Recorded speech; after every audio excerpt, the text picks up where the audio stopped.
سلام دوستان، حالتون چطور؟ آریان هستم و خوش اومدید به ویدیو دیگه از چنل خودتون. امروز قرار با هم دیگه یه آنباکس خفن دیگه داشته باشیم.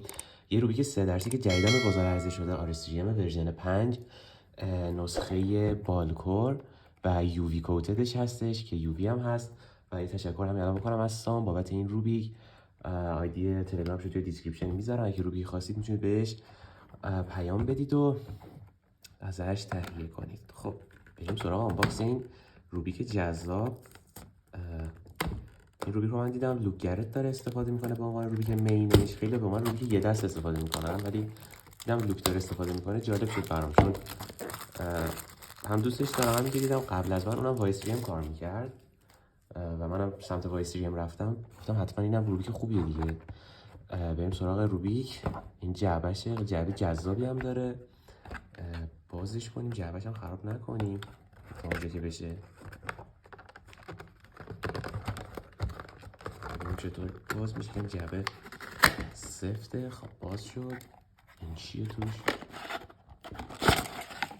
واو، این دیگه بقیه جعبه خالیه. جعبه کنار بذارید. او شبیه ربات پایش، پای جذابی داره، پای خیلی بامزه‌ای داره.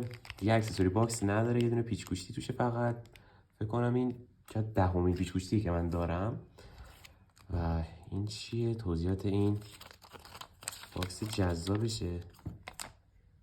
و اینم واسه تنشن و فنر داخلشه. خب اینا رو فعلا کنار بذاریم. این چی؟ این هم توضیحات حل روبیک دیگه اگه اشتباه نکنم. آره، و یه سری افرادی که اسپانسر شدن، اسپانسرشون مویو شده. این ورش هم انگلیسی همونه. خب این از این بریم سراغ اصل کیوب. چه کیوب جذابی، واقعا جالب بود برام. اینجا با برچسب مویو چسبیده.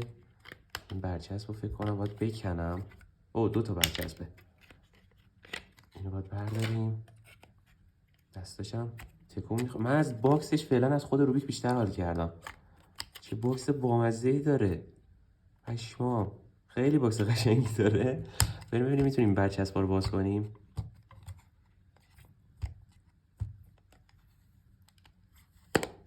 خب برچسب باز شد. باز شود، دیده شود، بلکه پسندیده شود. خب اینم از باکسش. بذاریم کنار. بریم سراغ خود کیوب. کیوب همونطور که میبینید خیلی چجوری میگن براقه، چون با یه لایه یووی روی روبیک زدن و براق. سنتره جوری گردن نسبت آرستریم قبلی. و پشمام،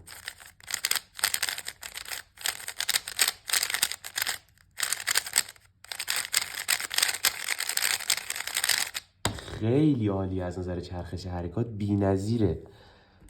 همچین چیزی تا حالا تست نکرده بودم. این یه خورده لوپ بخوره از بهترین کیوبایی میشه که میتونید ببینید.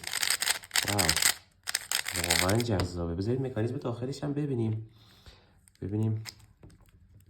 چیکار کردن با این کیوب. چقدر سفته. خب به سختی تونستم 2 تا از قطعاتش رو باز کنم و بیاید با هم کورنرش رو تماشا کنیم. این کورنر شکلشه که خب بالکور هم از باید اینجا مگنت داشته باشه. اجش اج ماه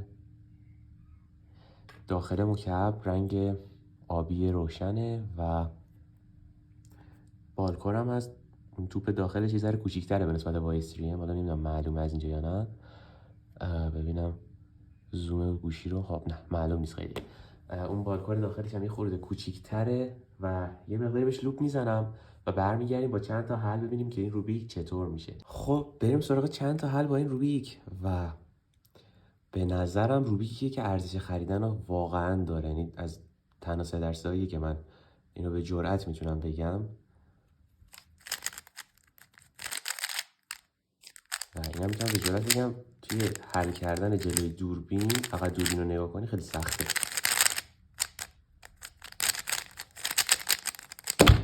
13 ثانیه کل روبیک رو دارم دوربین رو نگاه میکنم کل تایمو. خیلی هم واسه یه دست استفادهش میکنن.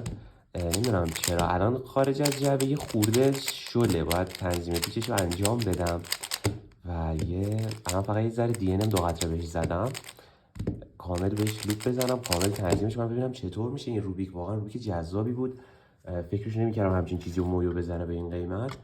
پیشنهاد میکنم اگه دوست داشتید خریداری کنید. این باکسش انصافا باکس خوشگلیه، یعنی همچین باکسی من ندیده بودم تا حالا. شبیه ربات روبیک هم میره داخلش این شکلی، خیلی باکس جذابی داره، یعنی باکسش از خود کیوب بامزه تره.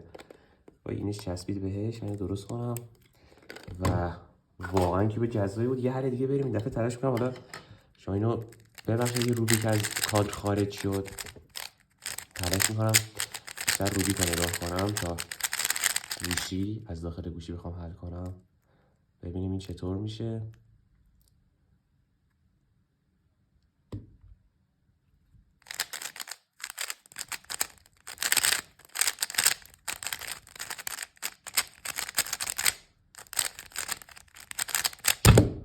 خب بد نبود 10 ثانیه و امیدوارم که از این ویدیو لذت کافی رو برده باشید. اگه از ویدیو خوشتون اومد حتما ویدیو رو لایک کنید، چنل سابسکرایب کنید، واسم کامنت بذارید که کلی بهم انرژی میده و از سام یه دور دیگه تشکر کنید بابت این روبیکا و مرسی از اینکه ویدیو رو دیدید. شما رو به خدای بزرگ میسپارم تا درودی دیگر. بدرود.